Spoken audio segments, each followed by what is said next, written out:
দর্শক আসসালামু আলাইকুম। দেশ ও দেশের বাইরে থেকে যেখান থেকে আমার এই অনুষ্ঠান প্রতিনিয়ত দেখে থাকেন কৃষি কথা ইউটিউব চ্যানেল থেকে তাদেরকে জানাই আন্তরিক শুভেচ্ছা অভিনন্দন। শুরু করছি আজকের প্রতিবেদন, সঙ্গে আছে আমি এরশাদ হোসেন। প্রিয় দর্শক, আজ আমি আপনাদের নিয়ে আসছি রানীনগর বেলতলা গাজনা বিলে। এখানে এক ভাই হাঁস পালন করে থাকেন। হাঁস পালনে তিনি কতটুকু স্বাবলম্বী হতে পারছেন সেই কথাগুলো শুনে সেই ভাইয়ের কাছে। চলুন আর দেরি না করে শুরু করি আজকের প্রতিবেদন।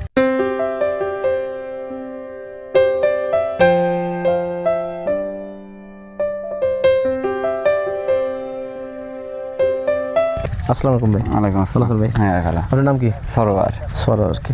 আপনার এই যে এইখানে যে কতগুলো হাঁস রাখেন আপনি? এখানে হাঁস রাখি 1150টা। 1150টা আর কি। এই যে হাঁস পালন করার অভিজ্ঞতা কতদিনকার? এই 10 বছর। এখানে কি জাতের হাঁস আছে? এখানে আছে ক্যাম্বেল হাঁস। ক্যাম্বেল হাঁস আর কি। ক্যাম্বেল হাঁস দিয়ে আপনারা কেন খামারটি করে তোলেন?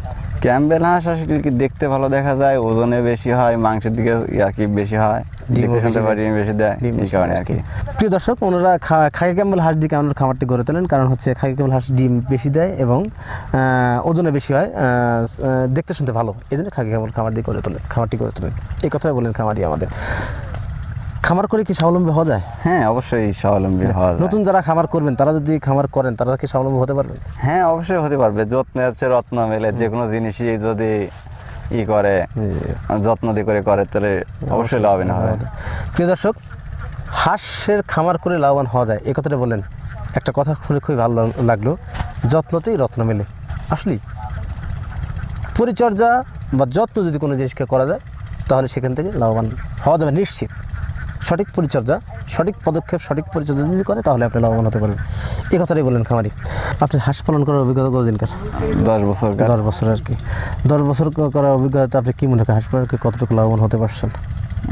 আসলে কি বিগত 10 বছরে না হলে পরে আমি 9 লাখ টাকা লোন ছিল, লোনটা শোধ করছি, আর হচ্ছে সামথিং আপনার 10-12 লাখ টাকার জমি রাখছি, আর একটা গরুর খামার শুরু করতে আর কি।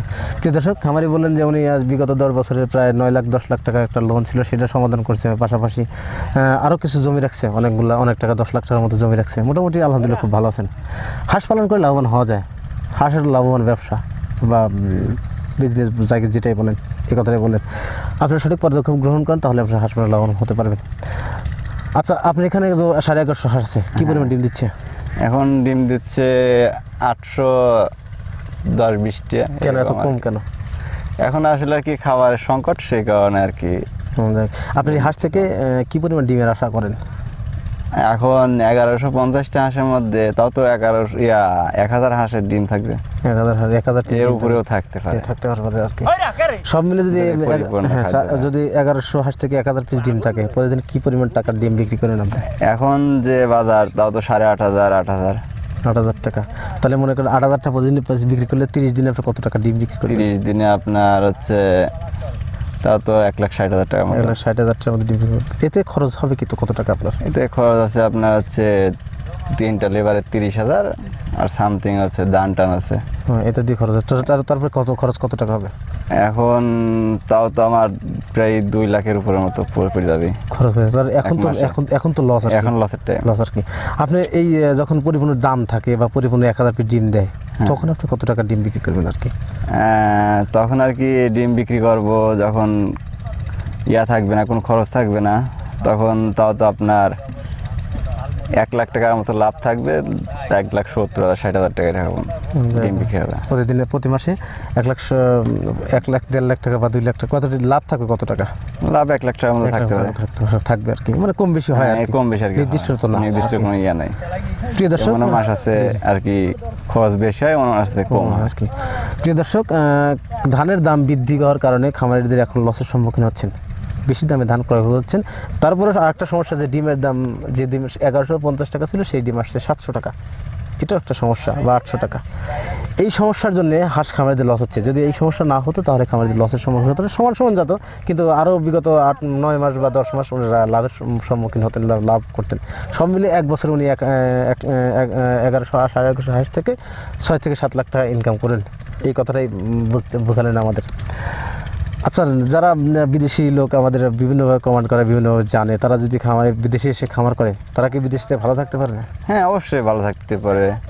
একজন সিঙ্গাপুরের যে কর্মজীবী চাকরিজীবী, তার চেয়ে আর কি বেশি টাকা আয় করতে পারবে যাক।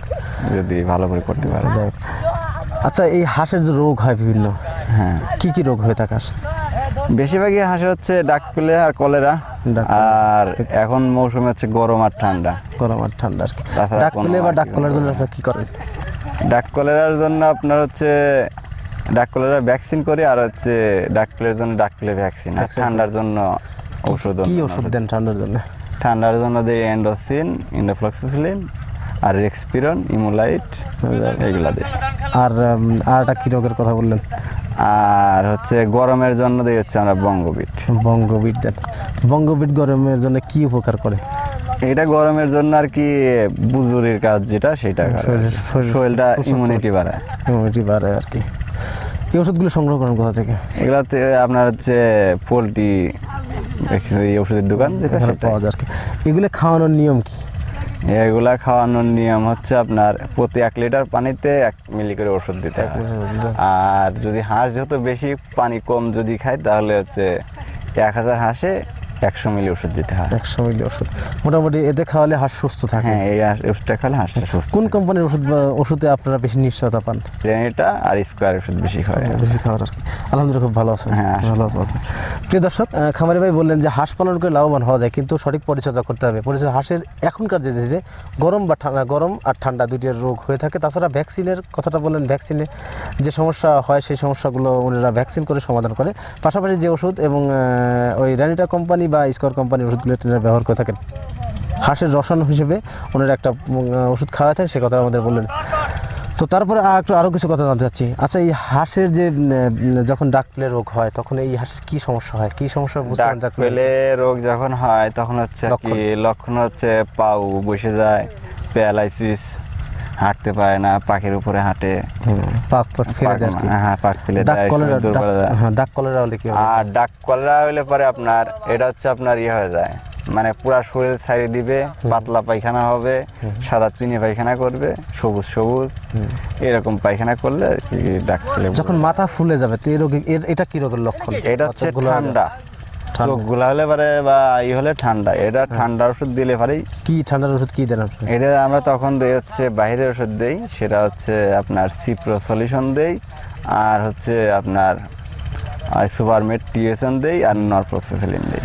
প্রিয় দর্শক, হাঁসের যে রোগ হয়ে থাকে, ভ্যাকসিন করার পরেও যদি কোনো সমস্যা হয়, সেক্ষেত্রে এই ওষুধগুলো যদি আপনারা ঠিকমতো ব্যবহার করেন, তাহলে হাঁস সুস্থ হয়ে যাবে। এই কথাটাই বললেন খামারি। আর তার বিগত 10 বছরের অভিজ্ঞতা তিনি আমাদেরকে জানালেন যে হাঁস পালন করে লাভবান হওয়া যায়, যদি সঠিক পরিচর্যা করা যায়, তাহলে লাভবান হওয়া সম্ভব।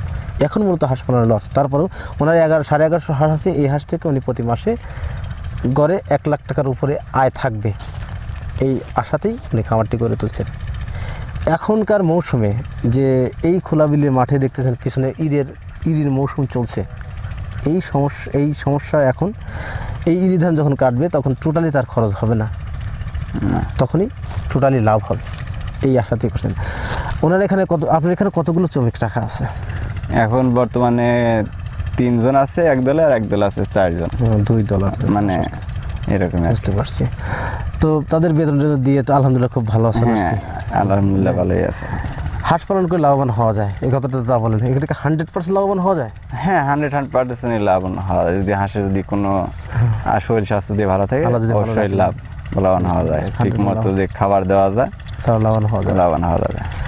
প্রিয় দর্শক, হাঁস পালন করে লাভবান হওয়া যায় যদি ঠিক মতো সে দেখাশোনা করে, অবশ্যই লাভবান হওয়া যাবে, বা পরিচর্যা করে লাভবান হতে পারবেন। এই কথাই বলেন খামারি আমাদের। তো প্রিয় দর্শক, অনেক কথা বললাম, আজকের প্রতিবেদন এখানে সমাপ্ত করছি। ভালো থাকেন, সুস্থ থাকেন, আল্লাহ হাফেজ।